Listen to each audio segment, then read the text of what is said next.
ప్రజలారా, my YouTube channel. నా పేరు రాజు అండి. ఈరోజు బేసిక్గా వైఎస్ఆర్సీపీలో 11 ఎమ్మెల్యేలు గెలిచారు. అది మీకు తెలుసు, మాకు తెలుసు. ఆ 11 మంది ఎమ్మెల్యేలో 6 మంది ఎమ్మెల్యేలు పార్టీకి షాక్ ఇస్తున్నారు, జంప్ చేస్తున్నారు. ఆ వివరాలు తెలుసుకునే ముందు నా ఛానల్ను సబ్స్క్రైబ్ చేయని వాళ్ళు దయవుంచి సబ్స్క్రైబ్ చేయండి, నా వీడియోను లైక్ చేయండి. ఎందుకు పరిస్థితి ఎందుకు అలా వచ్చింది అంటే, మనం చూడంగా అధికారంలో ఉన్నప్పుడు జగన్మోహన్ రెడ్డి గారు ఏం చేశారనేది అందరికీ తెలుసు.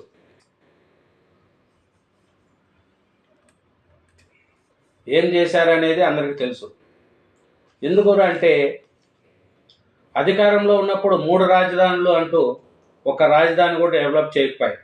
అమరావతిని డెవలప్ చేయాలంటే అక్కడంతా కమ్మోళ్ళు ఉండేది, అదంతా కమ్మ రాజ్యము, కాబట్టి మీ అమరావతిని డెవలప్ చేయను అని అమరావతి మీద దేశం పెంచుకుంటారు. అక్కడ ఉండే రైతులను ఏడిపించి జైలు లేపించి ఈడ్చి కొట్టారు. ఎంతమంది రైతులు ఎన్ని రోజులు ధర్నాలు చేశారో మీకు తెలిసే ఉంటారు. వైజాగ్ పోయాడు, అక్కడ దాన్ని వైజాగ్లో ప్యాలెస్ కట్టాడు, రిచికొండ ప్యాలెస్ కట్టాడు. కర్నూలులో రాజధాని పెడతా అన్నాడు, అక్కడ ఏం పెట్టలేదు, ఒక ఇటుకు కూడా ఏం పెట్టలేదు. 3 రాజధానులు అంటూ 5 ఏళ్ళు కాలయాపన చేశాడు. అమరావతిలో ఒక ఇటుక కట్టి ఒక బిల్డింగ్ కట్టలేదు. మీరు కాంటే చూడండి, చంద్రబాబు నాయుడు కట్టిన సచివాలయం సెక్రటరియట్లోనే అసెంబ్లీ ప్లస్ గవర్నరు, హైకోర్టులు అన్నీ చంద్రబాబు నాయుడు కట్టిన దాంట్లోనే ఈ 5 ఏళ్ళు ఈయన ఉన్నాడు. కానీ ఏ పొద్దు సచివాలయంకి వచ్చి సెక్రటరియట్కి వచ్చిన మీటింగులు కూడా పెట్టలేదు. తాడేపల్లి ఆయన క్యాంపు కార్యాలయంలోనే అక్కడే పెట్టుకున్నాడు. అదే మొత్తం ఆఫీసు లెక్క వాడుకున్నాడు. కానీ అమరావతిని పట్టించుకోలేదు. కాబట్టి అమరావతి ఎలా నాశనం అయింది, ఆంధ్రప్రదేశ్ ఎలా వెనుకబడిపోయింది అనేది మీకు అందరికీ తెలిసే ఉంటుంది. తర్వాత ఇప్పుడు ఏం దానికి దీనికి ఏం లింకు మీరు అంటారు. అనడానికి ఏమి అంటే, ఇప్పుడు అదే అమరావతి మీద ఇసం చిమ్ముతున్నారు. ఆడ మొత్తం పెట్టుబడి అంతా అమరావతిలో పెట్టేస్తున్నారు. మొత్తం కమ్మోళ్ళు అక్కడ ఉండేది, కాబట్టి అమరావతికి డబ్బులు రాకుండా కూడా ప్రపంచ బ్యాంకుకు లెటర్లు రాసిన సంగతి కూడా అందరికీ తెలిసిందే. అమరావతికి వచ్చే పెట్టుబడులు పెట్టకుండా ఇప్పటికీ ఇసం జిమ్ముతున్నారు వైఎస్ఆర్సీపీ వాళ్ళు. అట్లా ఇసం చిమ్మడం వల్ల డెవలప్మెంటు అధికారంలో ఉన్నప్పుడు మనము చేయలేదు, ఇప్పుడు చేస్తున్న చంద్రబాబు నాయుడుకి అడ్డపడుతున్నాము.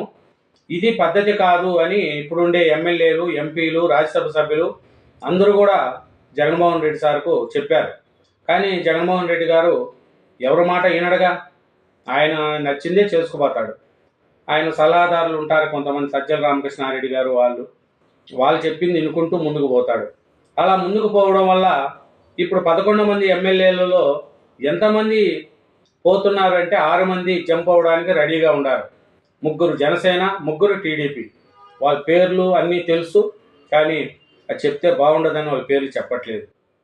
వాళ్ళు పోవాలని కూడా చూస్తున్నారు. ఎందుకు పోతున్నారు అంటే, డెవలప్మెంట్ కావాల్సింది 8 నెలలు కాలేదు అధికారం లేకొచ్చి, అప్పుడే మనం కూటమి ప్రభుత్వం మీద నిందులేస్తూ అమరావతి డెవలప్మెంట్ కాకుండా మనం అడ్డుపడుతూ ఉంటే ప్రజలు ఎట్లా మనల్ని చూస్తారు? వీళ్ళని లెక్క చూస్తున్నారు మనల్ని. చంద్రబాబు నాయుడు గారు హీరో లెక్క డెవలప్మెంట్ చేసుకుంటూ పోతే మనం వీళ్ళని లెక్క అడ్డుపడుతున్నామని ఆ 11 మంది ఎమ్మెల్యేలలో 6 మంది ఎమ్మెల్యేలు బరి తెగాయించినట్టు తెలుస్తుంది. పార్టీ నుంచి బయట వెళ్ళాలి అనే లెక్కకు వచ్చినట్టు తెలుస్తుంది. వీళ్ళతో పోల్చుకుంటే విజయసాయిరెడ్డి గారు మొన్ననే పార్టీకి వదిలేసి రిజైన్ చేసి వెళ్ళిపోయాడు, తెలిసే ఉంటుంది. ఇంకా చూస్తే బాలినేని శ్రీనివాసరెడ్డి గారు, ఆయన ఎంత అత్యంత సన్నిహితుడు విజయసాయిరెడ్డి కానీ బాలినేని శ్రీనివాసరెడ్డి గారు కానీ. వాళ్ళు రిటర్న్ ఎందుకు పోతున్నారు, ఎక్కడెందుకు వెళ్ళి అంతే, ఇదే కారణం. డెవలప్మెంట్ కానికుండా అడ్డపడుతున్నాడు, ప్రతి ఒక్క దానికి ఇసం జిమ్ముతున్నారు, అమరావతి డెవలప్మెంట్ కాకుండా అడ్డుపడుతున్నారనే ఉద్దేశంతో బాలినేని శ్రీనివాసరెడ్డి జనసేనలోకి వెళ్ళాడు. విజయసాయిరెడ్డి గారు వ్యవసాయం చేసుకునేదానికి వెళ్ళాడు. ఇంకా ఆర్ కృష్ణయ్య గారు పార్టీకి రాజీనామా చేసి, ఎంపీ పదవి రాజీనామా చేసి బయట వెళ్ళి బీజేపీలో జాయిన్ అయినాడు. నెక్స్ట్ బీద మస్తాన్ రావు గారు కూడా టీడీపీలో జాయిన్ అయినాడు. నెక్స్ట్ మోపిదే వెంకటరమణ ఆయన కూడా రిజైన్ చేసి టీడీపీలో జాయిన్ అయినాడు. మననే రవిచంద్రారెడ్డి గారు రిజైన్ చేసి బీజేపీలో జాయిన్ అయినారు.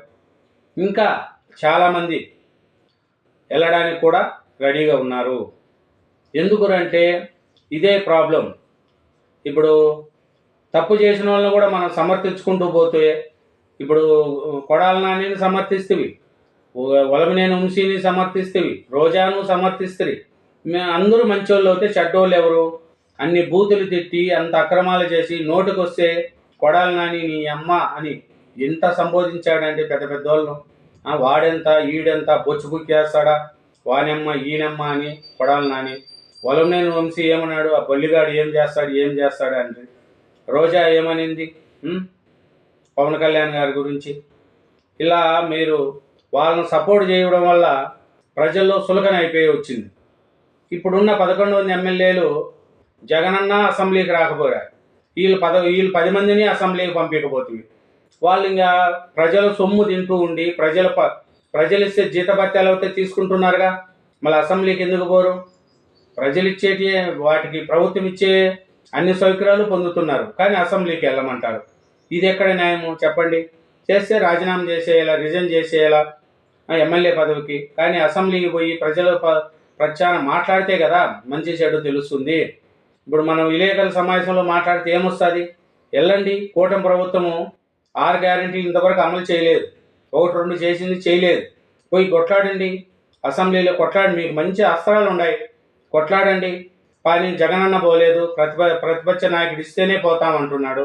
ఆయన ప్రతిపక్ష నాయకుడు ఇచ్చేది లేదు, ఏం లేదు. నెక్స్ట్ 2029లో ఉన్న ప్రతిపక్ష నాయకుడు అవ్వాలని కోరుకున్నాం మనం.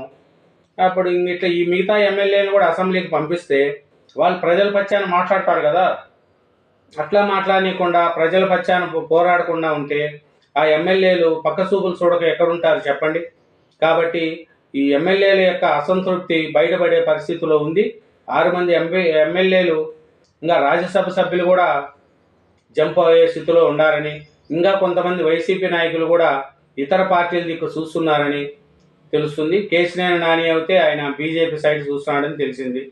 కాబట్టి ఎక్కడ అవకాశాలు ఉంటే అక్కడ చూడడానికి ఎదుగుతున్నారండి. ఇదేనండి నా యూట్యూబ్ ఛానల్. లైక్ చేయండి, నా వీడియోను సబ్స్క్రైబ్ చేసుకోండి. థ్యాంక్ యూ వెరీ మచ్ అండి.